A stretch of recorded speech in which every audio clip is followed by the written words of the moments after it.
Bismillahirrahmanirrahim. Assalamualaikum warahmatullahi wabarakatuh. Alhamdulillahi rabbil alamin. Hamdan katsiran tayyiban barakan fih kama yuhibbu rabbuna wa yardah. Asyhadu an la ilaha illallah wahdahu la syarika lah. Wa asyhadu anna Muhammadan abduhu wa rasuluh. Allahumma salli wa sallim ala Muhammadin wa ala alihi wa ashabihi wa man tabi'ahum bi ihsanin ila yaumiddin. Amma ba'du. Kaum muslimin wal muslimat, para pemirsa Niaga TV dimanapun Anda berada, dan juga anak-anakku yang saleh dan salehah semuanya, rahimani wa rahimakumullahu ajma'in. Pertama, kita bersyukur kepada Allah Subhanahu wa taala. Alhamdulillah, pada kesempatan yang baik ini kita bisa berjumpa kembali dalam acara Kisah Anak Soleh. Kita sampaikan beberapa kisah dari orang-orang yang soleh dengan harapan kita bisa ambil ibrah, pelajaran, hikmah dari mereka semuanya, agar bisa kita mengikuti jejak mereka. Maka kita terus mohon kepada Allah Subhanahu wa taala, semoga Allah limpahkan kepada kita ilmu yang bermanfaat di dunia sampai akhirat. Amin ya rabbal alamin. Keduanya, salat dan salam semoga tercurahkan kepada Nabi kita Muhammad sallallahu alaihi wasallam, juga kepada keluarganya, kepada para sahabatnya, dan kepada orang-orang yang mengikuti sunnah-sunnah beliau sampai hari kiamat. Anak-anakku yang semoga dirahmati oleh Allah Subhanahu wa taala, pada kesempatan yang baik ini kita sampaikan kisah sahabat Nabi Muhammad sallallahu alaihi wasallam yang bernama Miqdad bin Amir atau Miqdad bin Amr.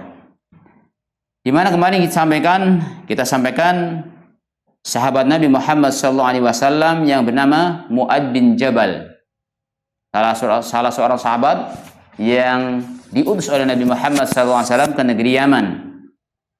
Nah, sekarang kita bahas, kita kisahkan, yaitu Miqdad bin Amr. Anak-anak yang semoga dirahmati oleh Allah Subhanahu wa taala, kita akan mengenal yang pertama asal usul beliau. Itu nama di sini tertulis Miqdad bin Amr. Kemudian di tempat lain ada Miqdad bin Al-Aswad. Apa gerangannya dan kenapa? Baik, ketika kita membicarakan Miqdad bin Amr, para sahabat dan teman dekatnya berkata, orang yang pertama memacu kudanya dalam perang di jalan Allah ialah Miqdad bin Al-Aswad. Nah, di sini disebutkan Miqdad bin Al-Aswad. Jadi ketika disebut kata Miqdad bin Amr, teman dekatnya berkata, orang yang pertama memacu kudanya dalam perang di jalan Allah adalah Miqdad bin Al-Aswad. Miqdad bin Al-Aswad yang mereka maksudkan itu ialah tokoh kita, Miqdad bin Amr ini. Nah, makanya tadi dikatakan orang yang pertama kali memacu kuda dalam perang fi sabilillah adalah Miqdad bin Al-Aswad. Nah, yang dimaksud adalah Miqdad bin Amr ini. Terus kenapa? Jadi pada masa jahiliyah ia menyetujui dan membuat perjanjian untuk diambil oleh Al-Aswad. Yaitu Miqdad diambil oleh Al-Aswad, diangkat sebagai anaknya. Itu oleh Al-Aswad Abdi Yaghus sebagai anak. Hingga namanya berubah menjadi Miqdad bin Al-Aswad. Ya, tadinya aslinya Miqdad bin Amr. Kemudian dia diambil sebagai anak angkat oleh Al-Aswad. Ya, Al-Aswad Abdi Yaghus sebagai anak jadi Miqdad bin Al-Aswad. Nah, tetapi anak-anak semua yang semoga dirahmati oleh Allah Subhanahu wa taala, tetapi setelah turunnya ayat mulia yang melarang penisbatan nama angkat kepada nama ayah angkatnya dan mengharuskan penisbatan kepada nama ayah kandungnya, namanya kembali dihubungkan dengan nama ayahnya, yaitu Amr bin Sa'ad. Jadi setelah turun larangan menisbatkan anak kepada ayah angkatnya dalam Islam, maka dengan spontan dan segera maka Miqdad itu mengembalikan kepada asal ayahnya, yaitu Amr bin Sa'ad. Jadi Miqdad bin Amr bin Sa'ad itu kembali lagi. Ini menunjukkan bagaimana taslim beliau, berserah dirinya beliau kepada Islam.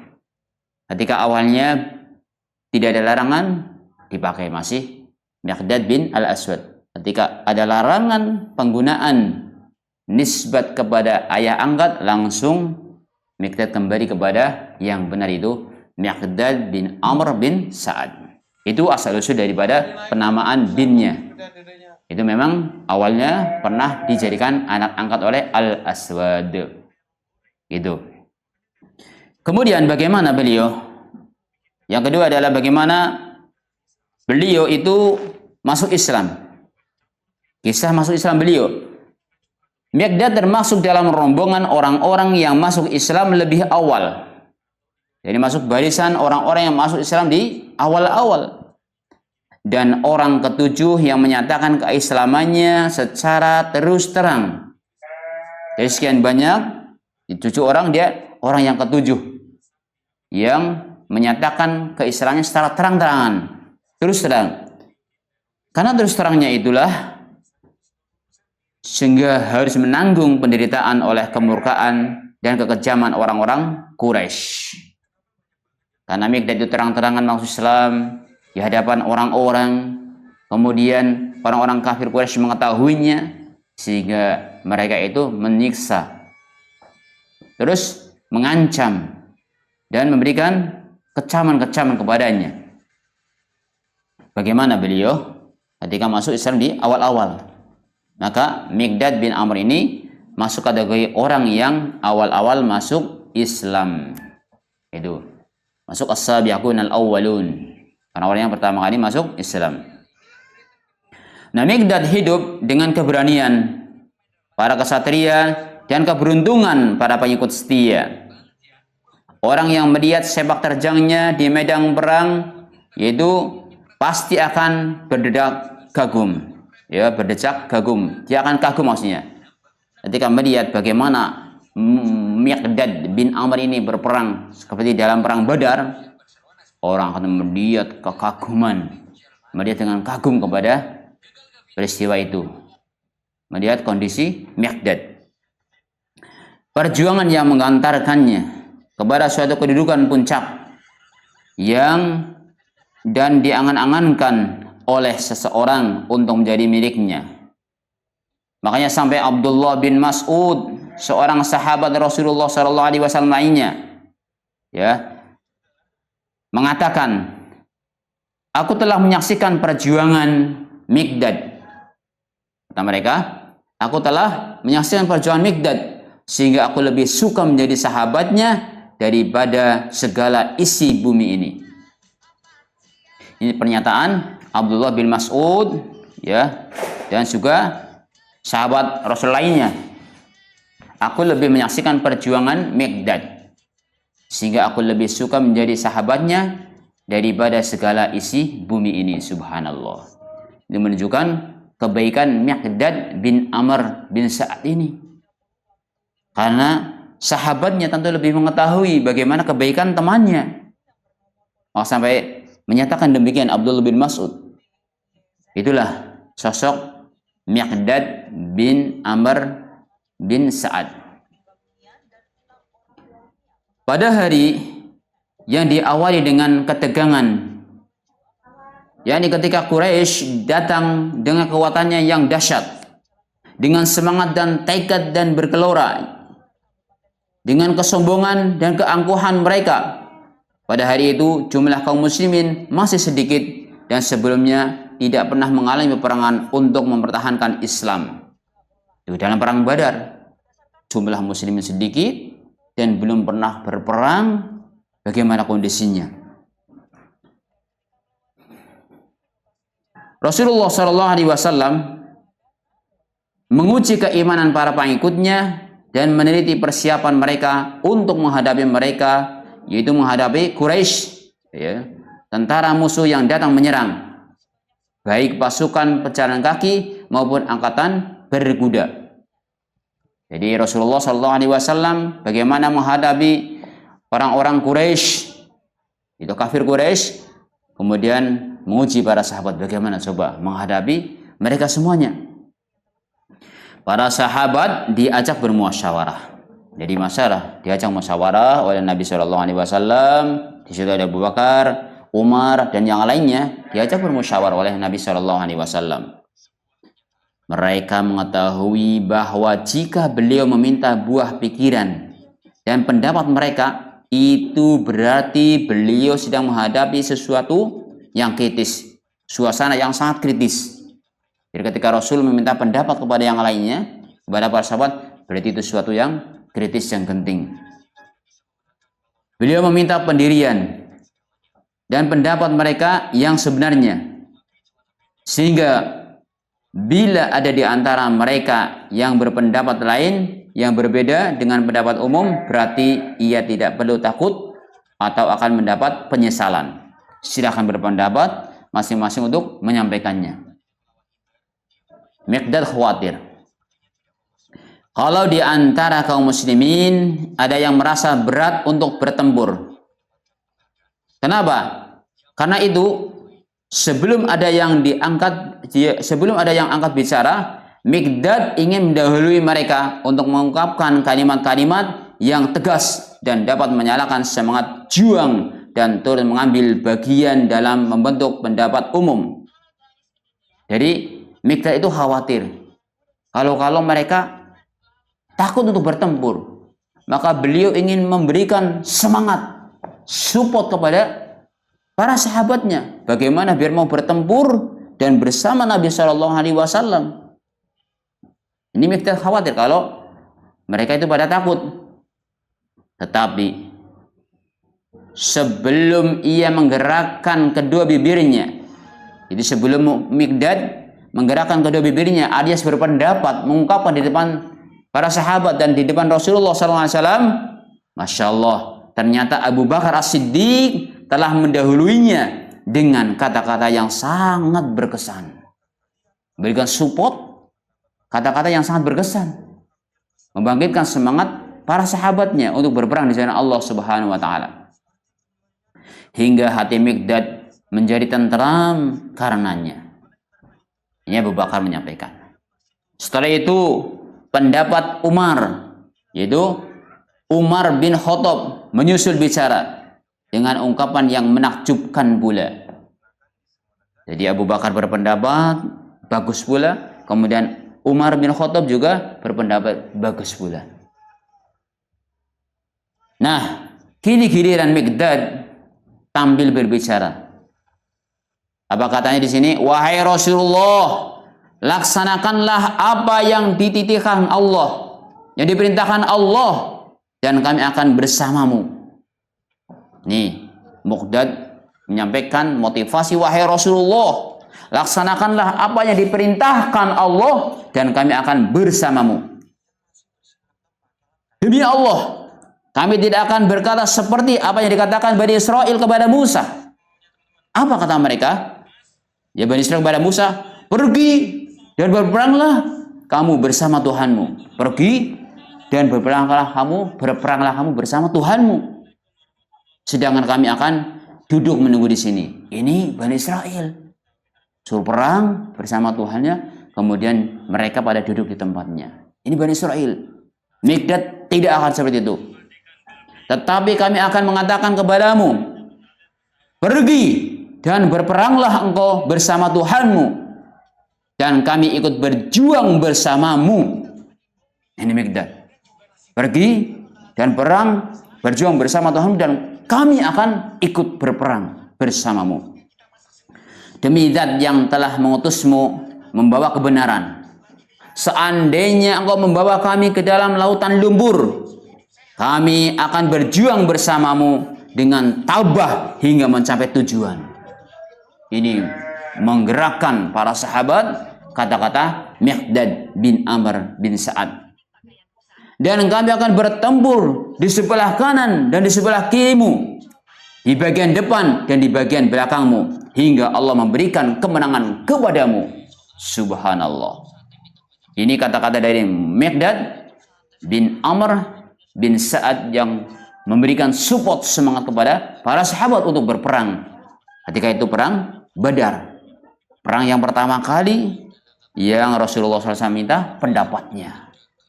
Subhanallah. Akhirnya terbongkar dan semangatnya para sahabat terbakar. Para sahabat terbakar semangatnya. Maka ungkapan tersebut lepas sebagai peluru yang diluncurkan, dan wajah Rasulullah SAW pun berseri-seri karenanya. Sementara mulut beliau komat kamit mengucapkan doa yang baik untuk Miqdad. Jadi Rasulullah komat kamit mulutnya mendoakan kebaikan untuk Miqdad bin Amr ini. Kata-kata tegas yang diungkapkannya itu membangkitkan semangat kepahlawanan dalam kumpulan yang baik dari orang-orang beriman.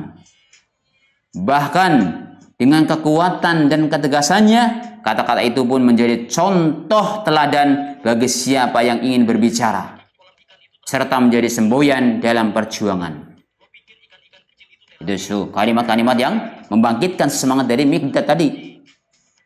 Maka sungguh kalimat-kalimat yang diucapkan Miqdad bin Amr itu mencapai sasarannya di hati orang-orang beriman. Hingga Sa'ad dan Mu'ad, pemimpin kaum Ansor, bangkit berdiri. Sa'ad dan Mu'ad, pemimpin kaum Ansor, bangkit dan berdiri dan berkata, "Wahai Rasulullah, kami telah beriman dan membenarkanmu."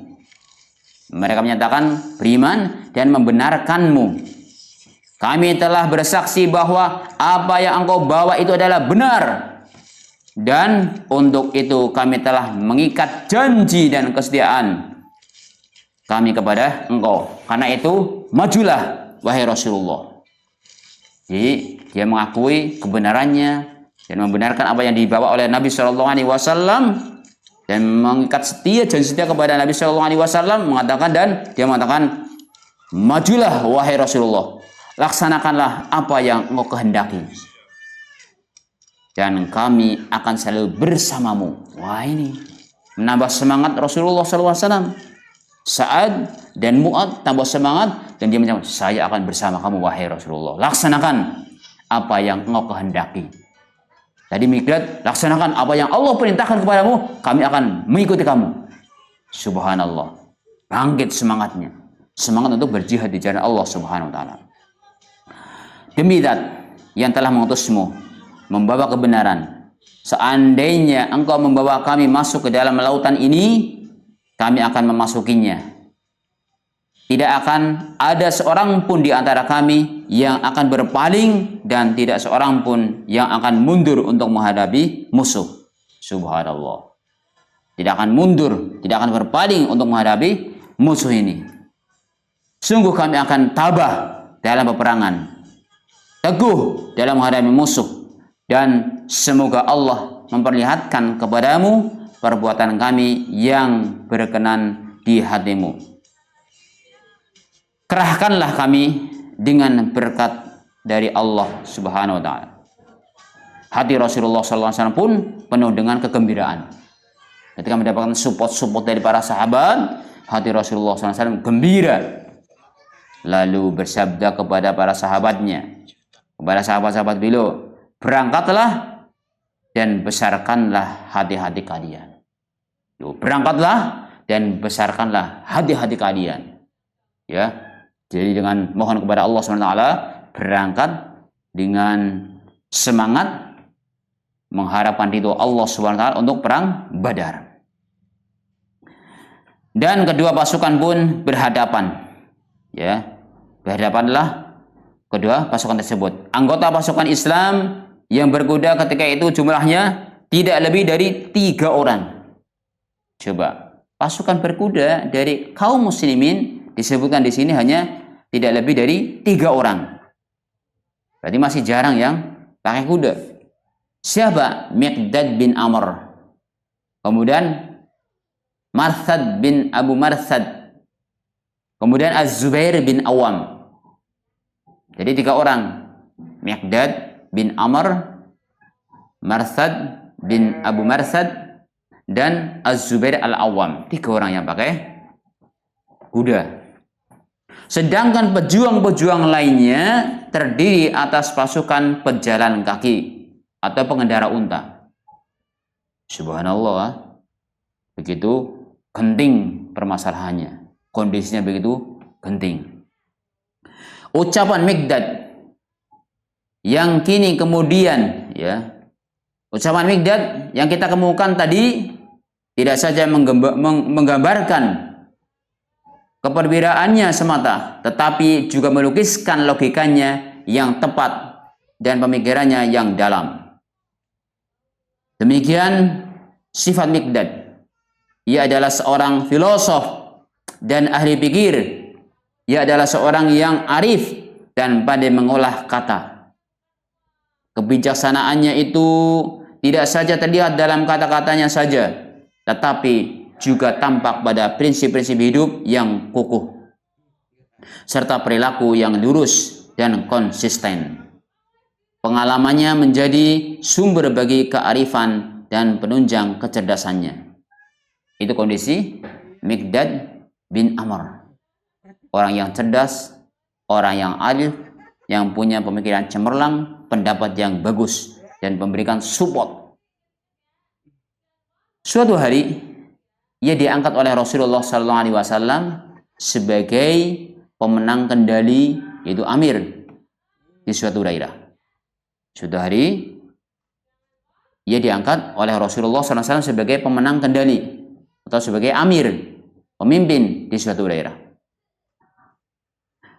Tatkala ia kembali dari tugasnya, Nabi bersabda, "Bagaimanakah pendapatmu setelah menjadi amir?" Jadi tadi Miqdad diangkat sebagai amir atau pemimpin.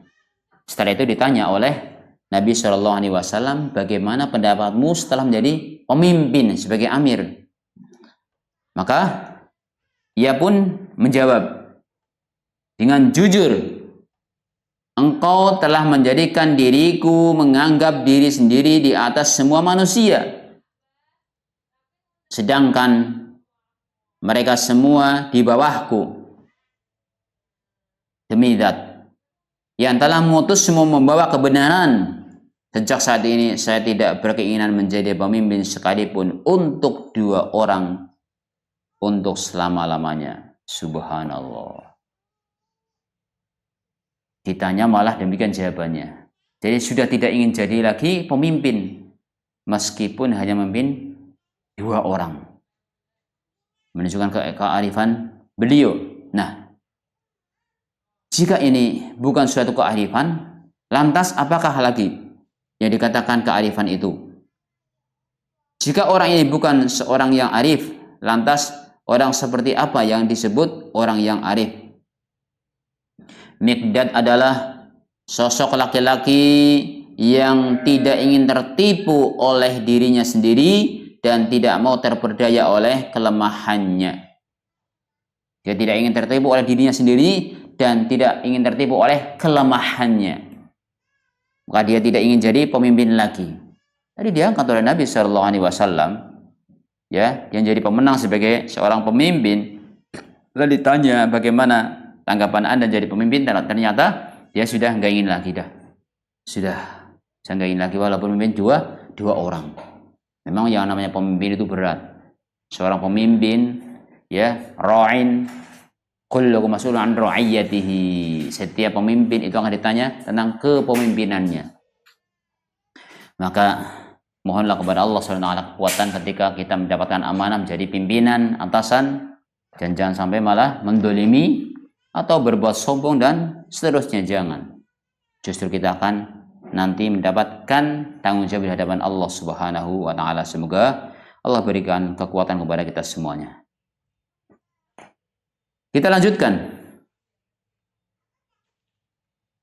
Jadi Miqdad adalah sosok laki-laki yang tidak ingin tertipu oleh dirinya sendiri dan tidak mau terpercaya oleh kelemahannya.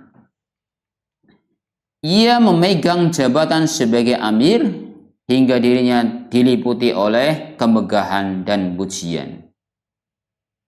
Kelemahan ini disadarinya hingga ia bersumpah akan menghindarinya dan menolak untuk menjadi amir setelah pengalaman pahit itu. Faktanya, setelah itu ia benar-benar menepati janji dan sumpahnya itu. Hingga sejak itu ia tidak pernah mau menerima jabatan amir, tidak mau lagi sebagai seorang pemimpin. Miqdad selalu mendendangkan hadis yang didengarkan dari Rasulullah SAW. Apa yang sering dilantunkan oleh beliau, innas sa'ida liman junnibal fitana. Orang yang bahagia, orang yang berbahagia ialah orang yang dijauhkan dari fitnah. Innas sa'ida liman junnibal fitana. Sesungguhnya orang yang berbahagia adalah orang yang dijauhkan dari fitnah. Oleh karena itu, jabatan sebagai amir itu dianggapnya suatu kemegahan yang menimbulkan atau hampir menimbulkan fitnah bagi dirinya. Maka syarat untuk mencapai kebahagiaan baginya ialah menjauhinya. Salah satu perwujudan kearifannya ialah ialah tidak tergesa-gesa dan sangat hati-hati menjatuhkan putusan atas seseorang. Beliau sangat hati-hati ketika memutuskan suatu permasalahan, apalagi kepada seseorang. Dan ini juga ia pelajari dari Rasulullah SAW yang telah menyampaikan kepada umatnya bahwa hati manusia lebih cepat berbolak-balik daripada isi periuk saat mendidih. Ini jadi dipegang oleh Miqdad bin Amr ini. Kata Nabi SAW bahwa hati manusia lebih cepat berbolak-balik daripada isi periuk saat mendidih. Ini kita sadari semuanya. Namanya orang sekarang kadang imannya tebal, nanti sore udah tipis, nanti malam tebal lagi, besok tipis lagi. Begitu bolak-balik hati. Nah, Miqdad pun menyadari apa yang disampaikan oleh Nabi SAW. Miqdad sering menangguhkan penilaian terakhir terhadap seseorang sampai dekat saat kematian mereka. Tujuannya ialah agar tidak terjadi kesalahan menilai seseorang karena orang itu telah berubah setelahnya. Dengan menangguhkan itu, berarti orang tersebut memang tidak berubah lagi dan memang seperti itu adanya. Sebab tidak ada perubahan atau hal baru setelah kematian. Jadi beliau ketika menangguhkan atau menilai seseorang ditangguhkan sampai ketika mau meninggal. Baru dikatakan, oh dia baik dan tidaknya. Ya, putusan ketika dia akan meninggal. Karena kalau sudah meninggal ya sudah. Berarti orang itu ya seperti itu. Kearifannya itu tampak jelas dalam percakapan yang disampaikan kepada kita oleh salah seorang sahabatnya berikut ini. Suatu hari, kami duduk-duduk bersama Miqdad. Tiba-tiba, seseorang lewat dan berkata kepada Miqdad, sungguh berbahagialah kedua mata ini yang telah melihat Rasulullah SAW. Sungguh berbahagialah kedua mata ini yang telah melihat Rasulullah SAW. Demi Allah, andainya kami dapat melihat apa yang Anda lihat dan menyaksikan apa yang Anda saksikan. Ini ada orang yang mengatakan demikian. Ya, sungguh berbahagialah kedua mata ini yang telah melihat Rasulullah. Demi Allah, andainya kami dapat melihat apa yang Anda lihat dan menyaksikan apa yang Anda saksikan. Miqdad pergi menghampirinya. Lalu berkata, apa yang mendorong kalian untuk ingin menyaksikan peristiwa yang disembunyikan Allah dari penglihatan kalian? Padahal kalian tidak tahu apa akibatnya bila sempat menyaksikannya. Jadi Anda tidak melihat Rasulullah atau dia tidak melihat kejadian di zaman Nabi Shallallahu Alaihi Wasallam. Ya, kemudian apa gerangannya ketika Anda melihatnya? Kan belum tentu beriman, belum tentu mengikuti Nabi Shallallahu Alaihi Wasallam karena gentingnya permasalahan itu. Makanya Mikdad menyampaikan, demi Allah, bukankah pada masa Rasulullah Shallallahu Alaihi Wasallam banyak orang yang ditelungkupkan Allah mukanya ke neraka jahanam? Dia melihat Rasulullah, ya, tapi ternyata tidak iman kepada Rasulullah. Pamannya sendiri, ya Abu Lahab, kemudian Abu Jahal, ya, orang tokoh di situ, kemudian banyak sekali, bahkan paman sendiri pun tidak beriman. Jadi tidak memastikan ketika melihat bisa jadi beriman. Makanya harus kita bersyukur kepada Allah SWT. Mengapa kalian tidak mengucapkan pujian? Ya alhamdulillah bagi Allah yang telah menghindarkan kalian dari malapetaka seperti yang menimpa mereka itu dan menjadikan kalian sebagai orang-orang yang beriman kepada Allah dan Nabi kalian.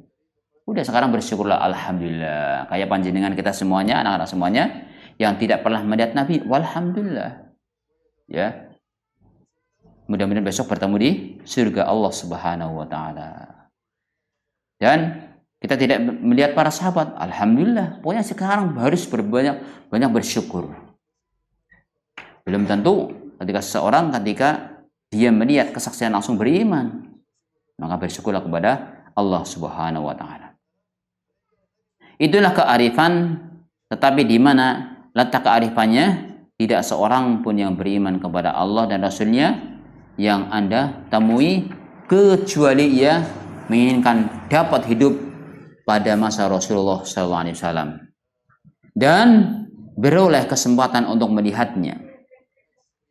Tetapi mata batin Mikdad yang tajam dan arif, subhanallah, mampu melihat sudut yang tidak tampak di balik keinginan itu. Bukankah tidak mustahil orang yang menginginkan hidup pada masa-masa tersebut akan menjadi salah seorang penduduk neraka? Ya, nggak mustahil. Ya bertemu Nabi tapi tidak beriman, nggak mustahil. Bukankah tidak mustahil ia akan jatuh kafir bersama orang-orang kafir lainnya? Jadi bukankah lebih baik kita memuji Allah? Sudahlah, alhamdulillah, ya memuji Allah yang telah menghidupkannya pada masa-masa telah tercapainya kemantapan bagi Islam hingga ia dapat menganutnya secara mudah dan bersih. Nah, kita jaga Islam kita. Terus ya, jaga. Itulah pandangan Mikdad, ya. Pandangan Mikdad memancarkan kearifan dan kecerdasan setiap tindakan. Pengalaman dan ucapannya menunjukkan bahwa ia seorang yang cerdas dan bijaksana. Ya tadi ada yang, kalau saya ketemu Nabi ya, kalau saya hidup zaman Nabi ya, belum tentu, nggak mustahil. Di zaman Nabi banyak orang yang disungkurkan ke dalam api neraka. Jadi kita harus banyak memuji Allah SWT. Itu begitu tajam sudut pandang Mikdad bin Amr bin Sa'ad. Nah, kecintaan Mikdad kepada Islam tidak terkira besarnya. Ya, bagaimana kecintaan Mikdad kepada Islam? Kecintaan Mikdad kepada Islam tidak terkira besarnya. Bila cinta tumbuh dan membesar serta didampingi oleh hikmat, maka akan menjadikan pemiliknya manusia tinggi yang tidak merasa puas hanya dengan kecintaan belaka, tapi dengan menunaikan kewajiban dan memikul konsekuensinya. Mikdad bin Amr adalah tipe manusia seperti ini. Kecintaannya kepada Rasulullah SAW menyebabkan hati dan pikirannya dipenuhi rasa tanggung jawab terhadap keselamatan orang yang dicintainya. Hingga setiap ada kehebohan di Madinah, secepat kilat Mikdad telah berada di ambang pintu rumah Rasulullah SAW. Ketika mendengar ada kehebohan, langsung Mikdad bersegera menuju Madinah, menuju rumah Rasulullah SAW. menunggang kudanya sambil menghunus pedang atau tombaknya. Kenapa? Ingin membela Rasulullah, ingin membela Islam. Ada kericuhan, ada keributan, langsung datang kepada Nabi Shallallahu Alaihi Wasallam. Sementara itu kecintaan kepada Islam menyebabkannya bertanggung jawab terhadap keamanannya. Tidak saja dari tipu daya musuh-musuhnya, tetapi juga dari kekeliruan rekan-rekannya sendiri. Suatu saat ia keluar bersama rombongan tentara yang sewaktu-waktu dapat dikepung oleh musuh. Komandan mengeluarkan perintah agar tidak seorang pun mengembalikan hewan tunggangannya atau tidak mengembalakan hewan tunggangannya. Komandan mengeluarkan perintah agar tidak seorang pun mengembalakan hewan tunggangannya. Tetapi salah seorang anggota pasukan itu mengetahui larangan tersebut hingga melanggarnya. Sudah nggak boleh mengembalakan hewannya, malah ada yang melanggarnya.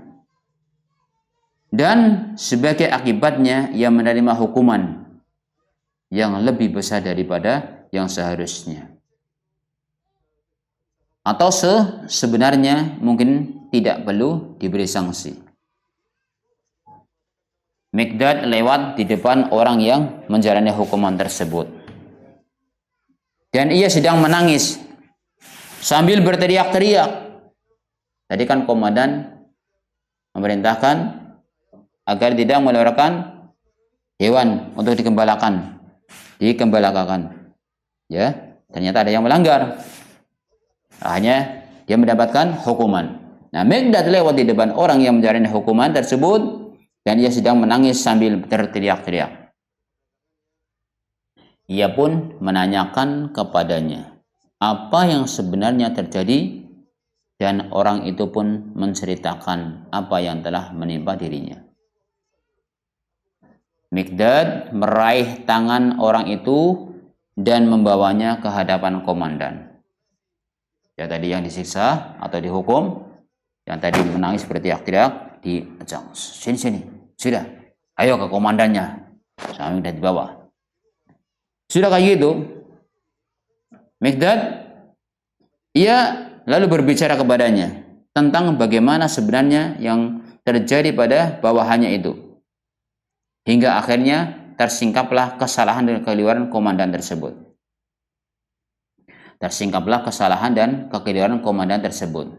Mikdad pun berkata kepadanya. Jadi ternyata setelah dijelaskan, ternyata komandannya yang salah. Mikdad pun berkata kepadanya, sekarang suruhlah ia membalas kesalahanmu dan berilah kesempatan untuk melakukan kisos. Ya, tadi kan dihukum, berteriak-teriak, ditanya sama Mikdad kenapa, diceritakan begini-begini, terus ayo ke komandannya. Kemudian ternyata setelah diungkapkan, komandannya yang salah. Setelah salah, wadah, kalau begitu kamu yang salah, sudah, sekarang kamu harus tanggung jawab. Kamu siap untuk menerima balasannya. Jadi suruhlah dia untuk membalas kepadamu. Terus bagaimana? Sang komandan pun tunduk dan bersedia. Hanya saja prajurit tadi yang tadi mendapat hukuman memaafkan dan berlapang dada. Nah, bagaimana kebijaksanaan beliau dari Mikdad dan keadilan serta bijaksana beliau menghadapi permasalahan. Walaupun dia seorang pemimpin yang salah, dia berusaha minta maaf dan minta bagaimana biar dibalas itu. Kemudian Mikdad telah menunjukkan sikap yang mulia.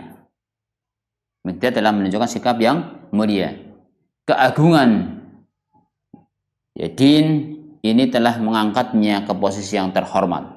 Ya, selalu sambil mendenangkan kata-kata, biarlah aku mati asal Islam tetap jaya. Beliau selalu melantunkan, mendendangkan kata-kata, biarlah aku mati asal Islam jaya. Ini dari semangat beliau dan cinta beliau kepada Islam.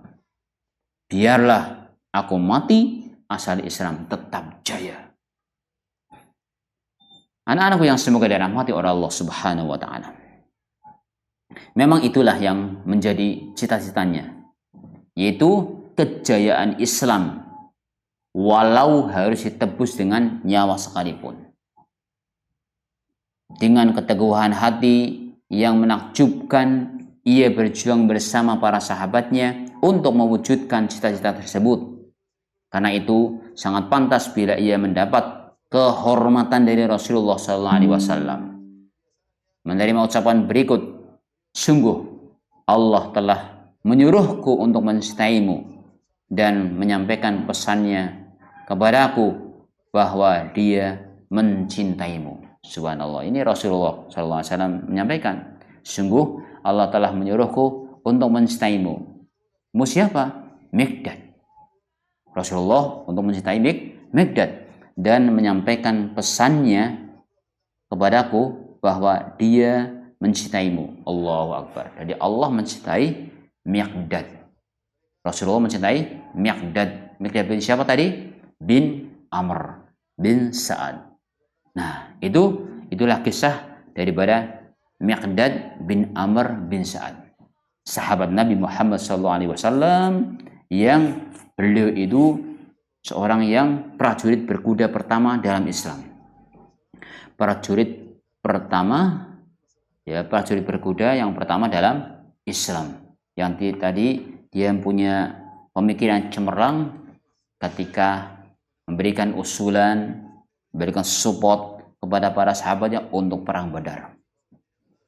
Maka dari kisah ini kita simpulkan bahwa yang pertama bahwasanya Miqdad bin Amr itulah nama aslinya. Miqdad bin Amr bin Sa'ad itulah binnya aslinya. Nah, ketika dikenal Miqdad bin Al-Aswad, memang iya, karena awalnya dulu Miqdad pernah diambil anak angkat oleh Al-Aswad, maka dibawakan Miqdad bin Al-Aswad. Tapi setelah Islam datang dan larangan menisbatkan kepada ayah angkat, maka sami'na wa ta'ana, Miqdad kembali kepada awalnya, Miqdad bin Amr bin Sa'ad.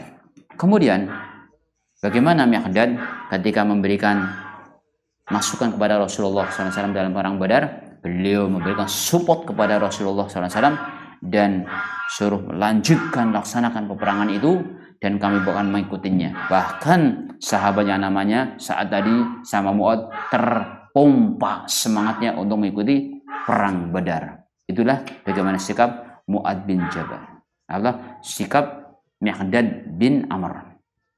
Kemudian Miqdad bin Amr ini adalah sahabat Nabi SAW yang berusaha menjauhkan daripada fitnah. Ya, fitnah. Apalagi fitnah tadi kemegahan, kemewahan, apalagi ya jabatan, itu berusaha menghindarinya. Karena tadi ketika suatu hari jadi utus sebagai seorang pemimpin, seorang amir, ternyata ditanya bagaimana kondisi Anda, bagaimana keadaan Anda dalam menjadi amir, malah dia tidak ingin lagi menjadi seorang amir. Subhanallah. Dan yang terakhir, bagaimana Miqdad bin Amr ini, ya, beliau seorang sahabat Nabi Muhammad SAW yang betul-betul memperjuangkan Islam dan cintanya kepada Islam sampai dia sering mendedangkan ucapannya, biarlah aku mati asal Islam tetap jaya. Itu inilah sedikit yang bisa kami sampaikan terkait dengan kisah Miqdad bin Amr bin Sa'ad. Semoga kita bisa mengambil ibrah, kita tambah semangat dalam memperjuangkan agama Allah Subhanahu wa taala. Subhanakallahumma hamdika asyhadu an la ilaha illa anta astaghfiruka wa atubu ilaik. Assalamualaikum warahmatullahi wabarakatuh.